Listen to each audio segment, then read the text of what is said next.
So, good afternoon, folks. This is Festival Diaries. So, technically, it's day, I don't even know how to count anymore. So, I did 40 days in a row, and then there was a 3-week break, and I went to Explore. So, I was like, okay, my commitment is to post every day I'm at the festival, and then probably a recap after. And yesterday was the last day of the festival, Sunday, and I did not record, and I was aware of this. I was down the bottom, rolling around, really enjoying the last day, catching all of the different acts, etc. And then when I got back up, it was like 5:30, and I had to pack up my tent and figure out how to get all of my gear from my tent to my car, because you can't just drive in, health and safety, etc., etc. And I knew, I'm like, I haven't recorded, and I didn't feel like doing it, or maybe there was resistance, maybe there was avoidance, and in my head I'm thinking, oh, I'll stop on my drive and just do a quick, 1-2 minute one on the Firth of Thames, which is beautiful. And then I'm driving and I'm like, I just want to get home, and then I got home and I was like, some friends were coming who had also been at Explore. I was like, oh, I just want to, unpack a bit, have a shower. Anyway, I didn't do the thing.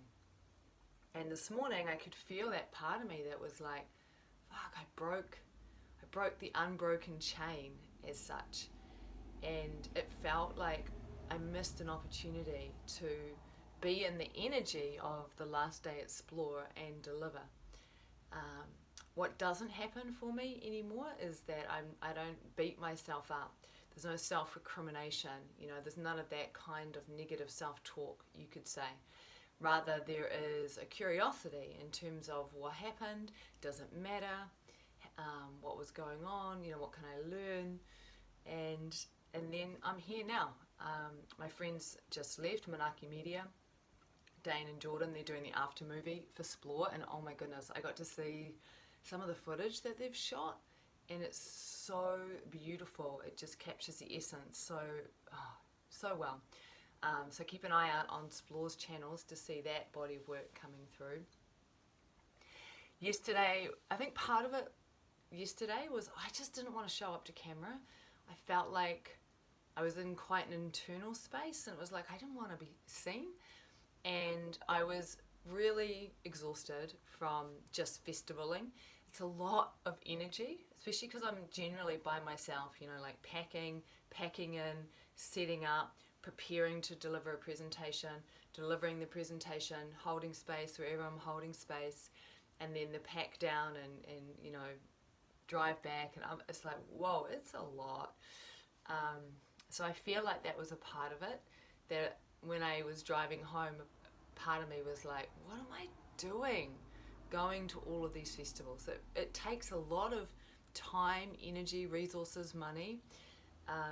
As a presenter, I don't get paid to present. I do get a ticket, which is amazing, and I love being able to go. But this someone's like, "What's your day job?" I'm like, "This is my day job. This is what I do. This is my source of income as such." So at festivals, it's like exposure, and seeing what comes from that. So yeah, there was a part of me that was like, "Oh my goodness!" And I've got NZ Spirit in like 10 days, and then 2 weeks after that, I've got Earthbeat, and just feeling last night, my energy was like, oh, what am I doing? This is crazy. And when I got home, I was so glad to be home, and I just potted around really slowly, like washing dishes and cleaning up the caterpillar poo on my windowsill, because caterpillars found my basil, and it took me a while to figure out that it was actually caterpillars that were eating my basil. I could see the poo, and I'm like, something's eating my basil, what's going on? And then today, when I was putting out the compost, on the top of the lid, because I'd put some of the basil that had been chopped up, eaten up in the compost, and underneath the lid of the compost was a caterpillar, and I was like, oh, that's what's been eating my basil. Anyway, I just had such a profound sense of gratitude for a dry, safe home with all of my things, and yeah, just a moment, just feeling for all those people in New Zealand that have lost their homes and all of their belongings in the last few months. You know, the grief that one must feel when going through something like that. I mean, I like to think I'm not attached to my stuff, and I like to think that, you know, if something happened and everything was gone, that it would be okay. And I know it would be okay, but that doesn't mean that there's not grief to feel and to experience and to go through. And, you know, being at Splore when it was raining for the first couple of days, and also being really aware that some people weren't able to make it to Splore because they'd lost homes in the flooding and everything that had happened, and that sort of sense of like, is it the right thing to be going ahead and to be celebrating like this when so many people are in such challenging circumstances? And the second night, when the rain was pretty consistent and heavy, and I went to bed both the first two nights at around 11 or so, but there was music, and so I was just listening in my earbuds to chanting, right? Because I can't sleep when there's music playing, because I feel the music through my whole body. So what I do is I just listen to chanting for 5 or 6 hours until the music goes off at 5 a.m. and then I get maybe 3 or 4 hours sleep and I feel quite refreshed. Anyway, so I'm lying there, I'm listening to chanting, and it's raining, and just listening to the rain. And I could feel it in my nervous system, the way that my nervous system was on edge, and there was that sense of, what if it doesn't stop, you know? And I guess really feeling what it must have been like for people in Hawke's Bay and in Gisborne, in Northland, when the water's not stopping, the rain's not stopping, and when it's coming into the house. Obviously, I'm pretty open right now. Like, this is one of the things about doing festivals for me, is that festivals are such a practice, and I just open to and allow everything, you know, like when the music's thumping and I'm in bed, it's not even that I don't even want to sleep anymore. I just recognize that, okay, I'm going to go lie down and accept that I'm not sleeping and just be with what is. And this is a practice constantly throughout the whole festival, to just really accept to what's unfolding and really allowing my heart to just keep opening up. What I notice is that, when I tune into things like other people's experiences, that I feel it, and obviously.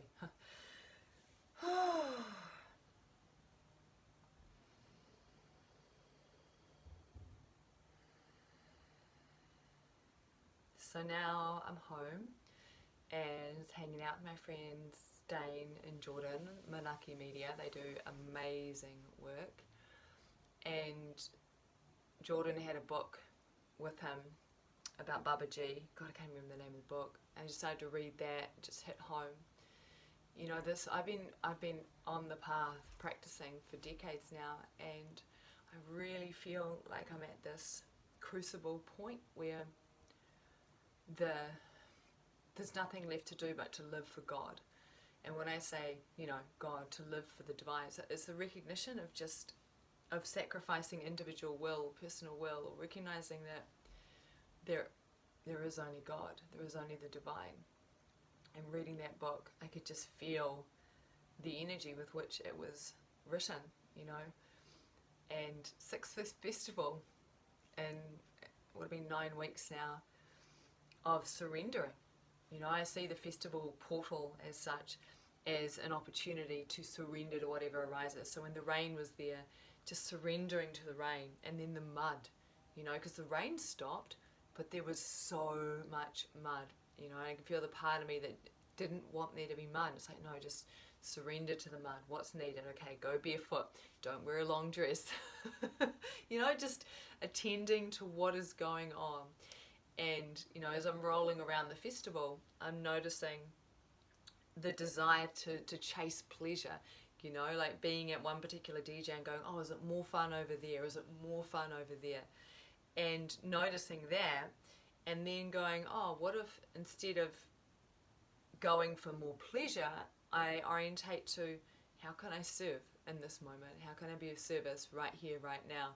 You know, recognizing that being of service can be as simple as being deeply present to whomever I'm speaking to, and just feeling that shift in orientation from seeking pleasure, avoiding pain, to simply being of service, like just allowing life to live through the being.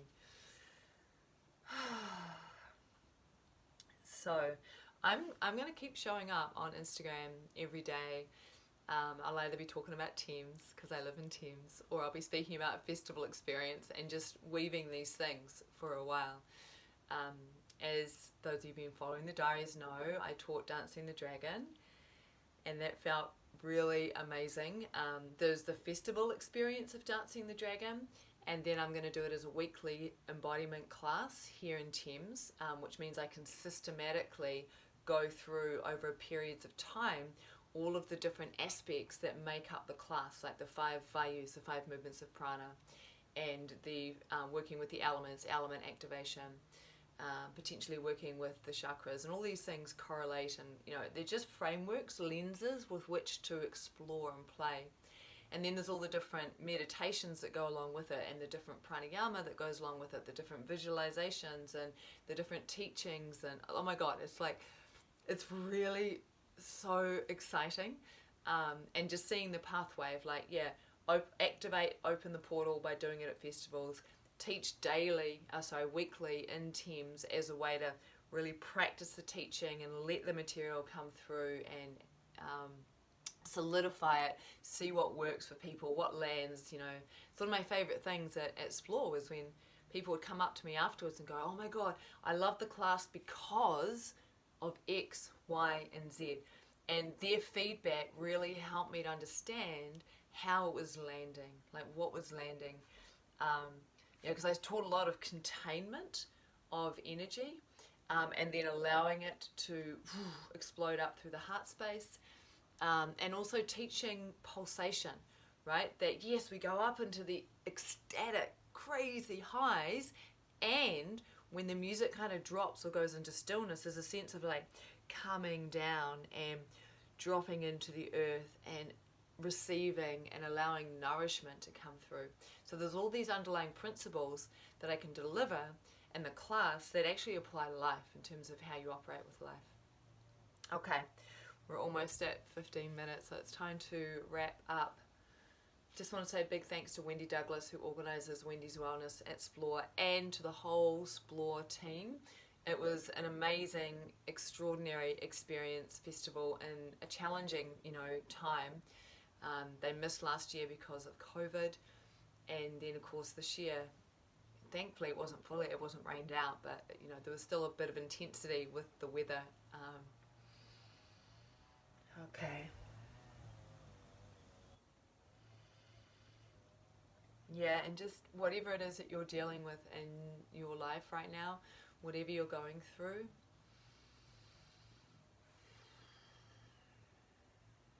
there's a part of me that wants to just go, I wish I could feel it for you. I feel like my capacity to feel, my willingness to feel has grown massively from the body of work I've delivered in the last however long. What I'm noticing is the words that want to come through feel a little bit like platitudes. So all I'm going to say is just in recognition of the intensity of life at times, and in recognition of the pain, the grief, the heartache, the loss that many people are experiencing. Just to say, I'm willing to stand beside you and feel that with you.